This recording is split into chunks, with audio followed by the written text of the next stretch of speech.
Hello class, here's the last installment for Unit 3, finishing up Chapter 7 on cables. I appreciate your understanding as I need to take a break from that last part of shear and bending moment equations and diagrams. All right, so we're going to deal with cables real quickly here. It's the end of Chapter 7. And we're dealing with cables as being flexible. Cables are changed used in engineering structures for support. Let me just add that there. They provide support, and they can also transmit loads from one point to another.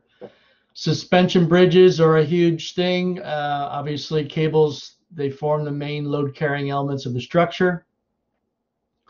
And as we've mentioned before with bridges, we ignore the mass compared to the load it is carrying. It's not that the bridge doesn't weigh anything, but we don't want the bridge just to be held up by itself.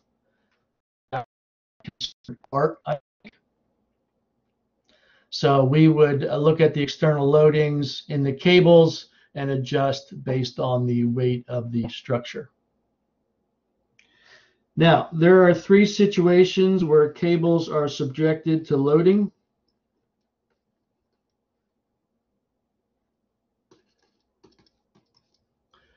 These are concentrated loads. And that would be simply as if I had a cable hanging between 2 supports, and I would add a load to it here, let's say some weight, that the cable would essentially form straight lines with the loading there. Second time is if we have a distributed load, and that's more having a cable that has a lot of weight to it, or it's holding up a suspension bridge, things like that. And that would be the distributed loading. And then a cable subjected to its own weight. And we would think of this one maybe as an anchor chain.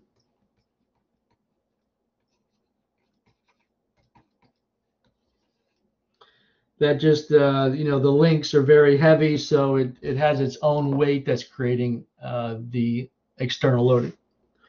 We're going to stick with just looking at these concentrated loadings, where once we put the load under it, the cables actually create straight line segments.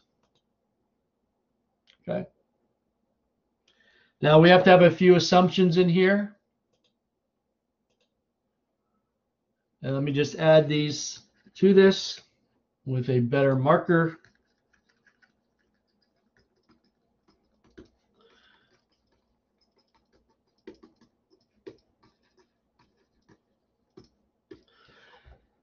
That the cables are going to maintain perfectly flexible. They're not going to set up a moment. There's no resistance to bending. It's not going to kink, things like that. And that the tensile force is always along the cable. So if we're looking at this cable here, the tension would be that way, and the tension would be that way, always tangent to the curve. We're also going to assume that it doesn't stretch.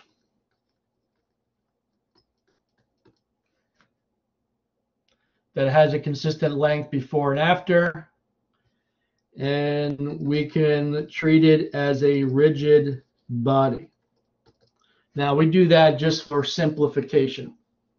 Okay, that's to obviously be able to simplify the solution to that. So dealing with a concentrated load.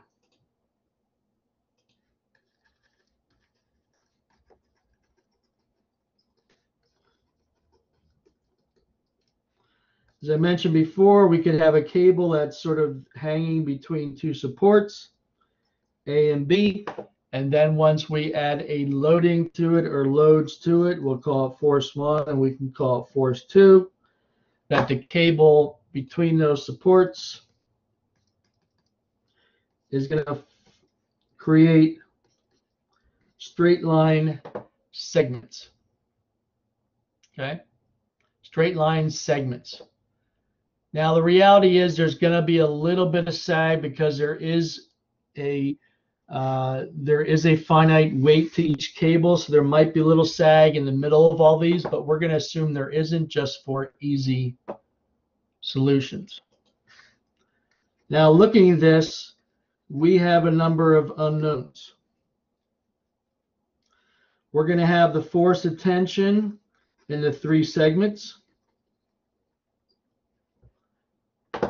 Right, the tension that's in here, here, and here. We're also going to have the reactions at A and B.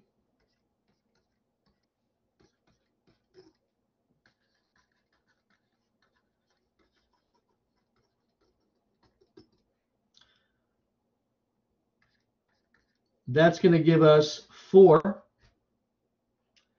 And up here we will have 3. And lastly, we're going to have some sag.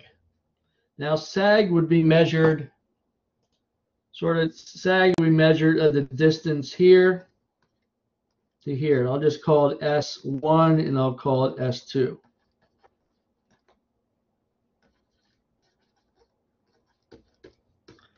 And there's going to be 2 of those. That gives us a total of 9 unknowns. 9 unknowns. Now, up till now, that would be a problem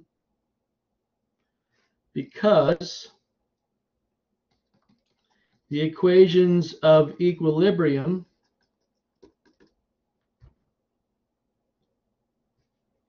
we can write 2 at A, B, C, and D. That gives us 8, right? We can sum forces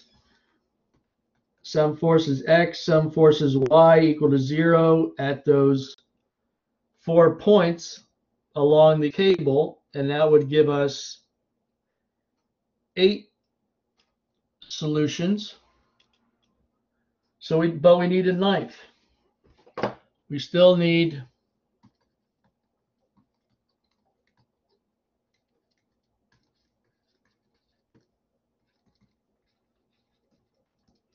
a 9th equation. So where do we get that? We don't sum moments because the cables at the points are meant to be flexible. They draw rings. Typically, they'll put rings right here so that there's no moment set up. All the forces go through a common point. But we get that 9th equation from the geometry. Basically setting up right triangles and using Pythagorean's theorem.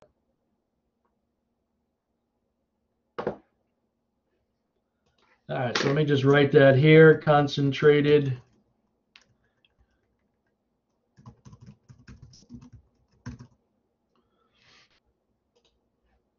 and now we're just going to go through and do an example for the cable. So let me just draw a problem here. We want to find the tension in each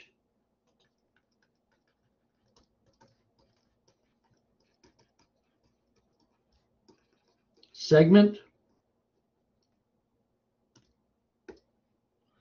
And let's see if we can draw ourselves one here.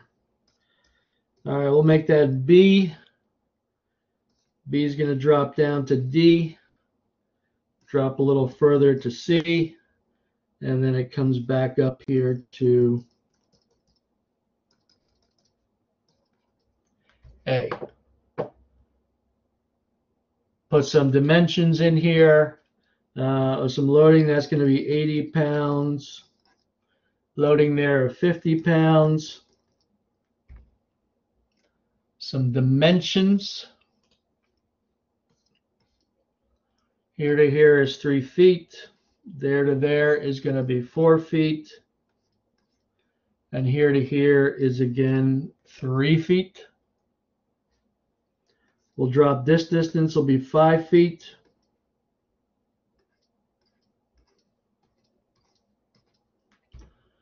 And the distance that we drop here is 2 feet.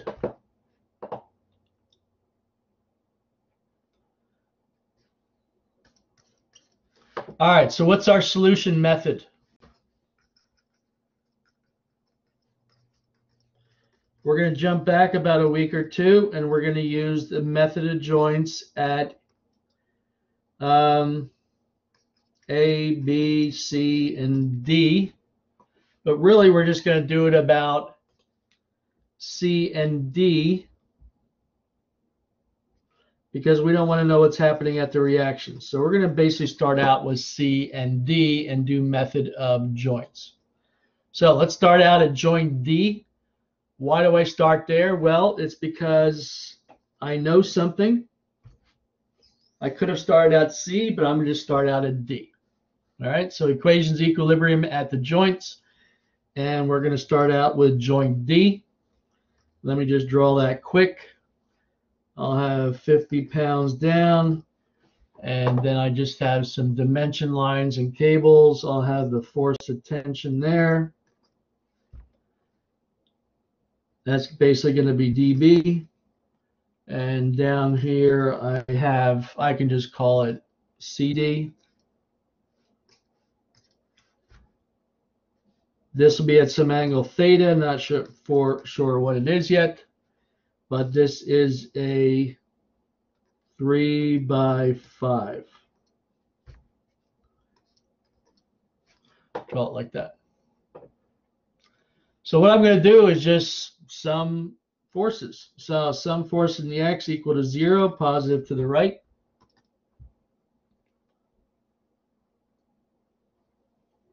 I'm going to have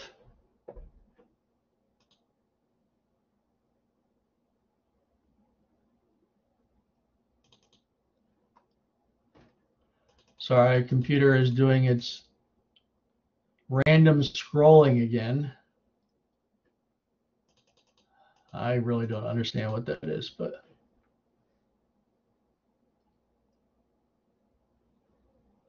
all right, so we're going to have CD and its component in the x direction. Instead of finding cosine of the angle, we're going to sort of do the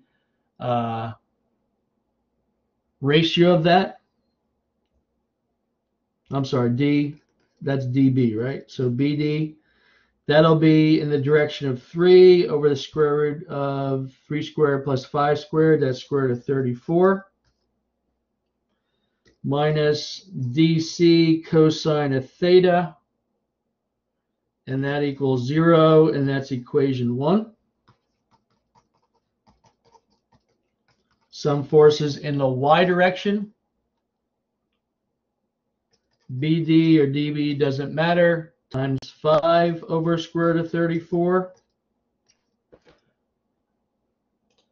All right, using that relationship there of that triangle. Minus DC, I'll keep it consistent. Sine of that angle. Minus 50 equals 0. That becomes equation 2. Not really helping us, but all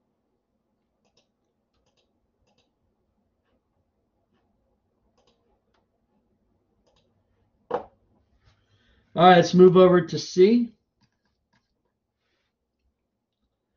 C is looking at this one. We can have some forces in the x. Positive to the right as always. We'll have CD cosine of theta. Right, we call this theta up here. That makes this theta down there.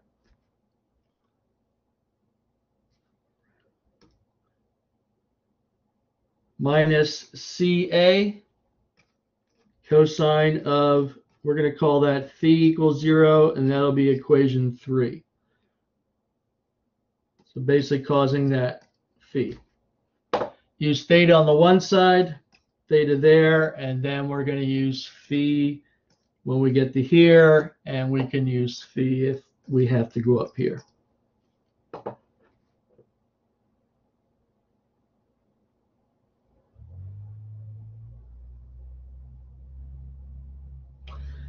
All right, moving on, we would sum forces in the y direction equal to 0. Positive up, that's going to give us CD sine of theta minus CI sine of theta minus 80 equals 0, and that gets us equation 4. Not really getting anywhere yet. 1, 2, 3, 4 equations. Let me continue this on the next page.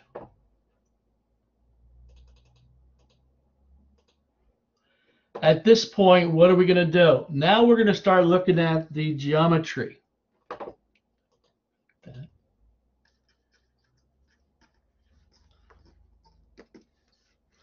Look at the geometry. Now let me draw that here. Here's C, here's D. That goes up to A.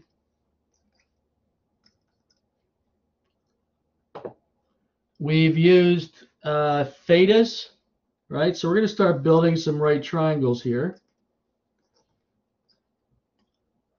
This has been theta. That's phi.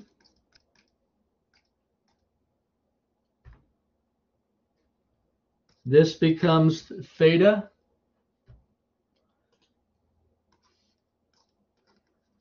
Call that y. That's y plus 3. So I'm starting to build these right triangles using some of the distances and orientation of the points. Using Pythagorean's theorem, I can find out what's happening on some of these ends. This would be the square root of y squared. Well, I could just say y plus 3 squared. And if that's 3 feet plus 3, right, using Pythagorean's theorem, this right here would end up being y squared plus, I think that's 4 feet plus 4 squared.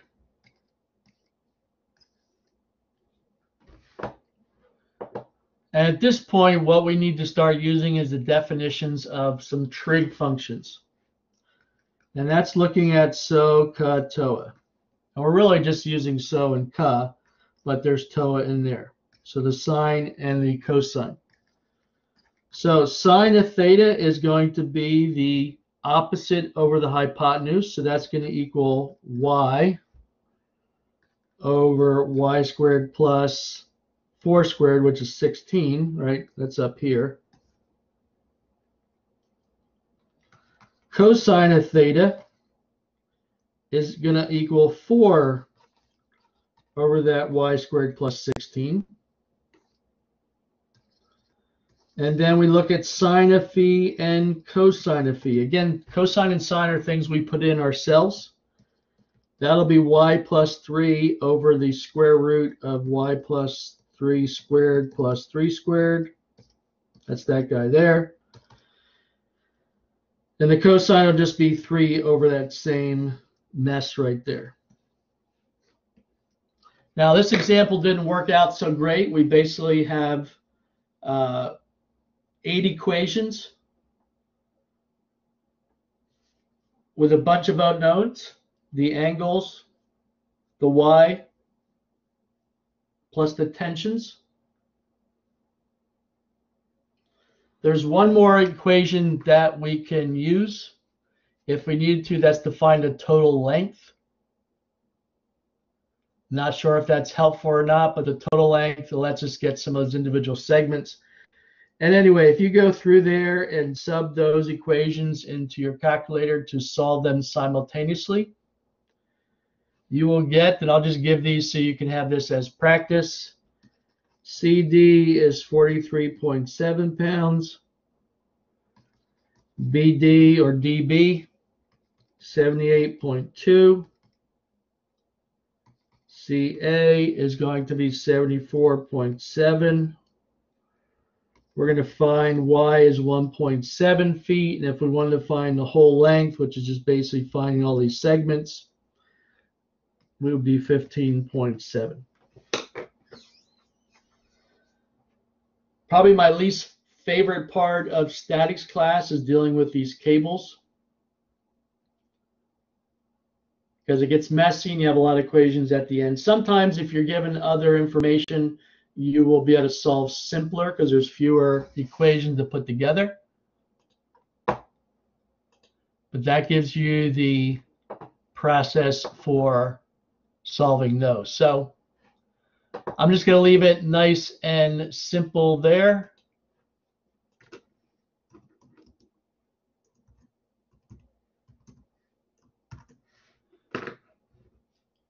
And that would be cables.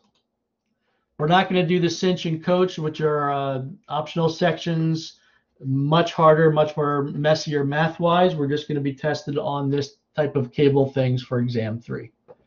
And that should wrap up everything you need for unit 3 to get studied for that. So hope that worked out for you. And also check my lecture notes online, also the PowerPoints from the publisher, and also obviously the textbook.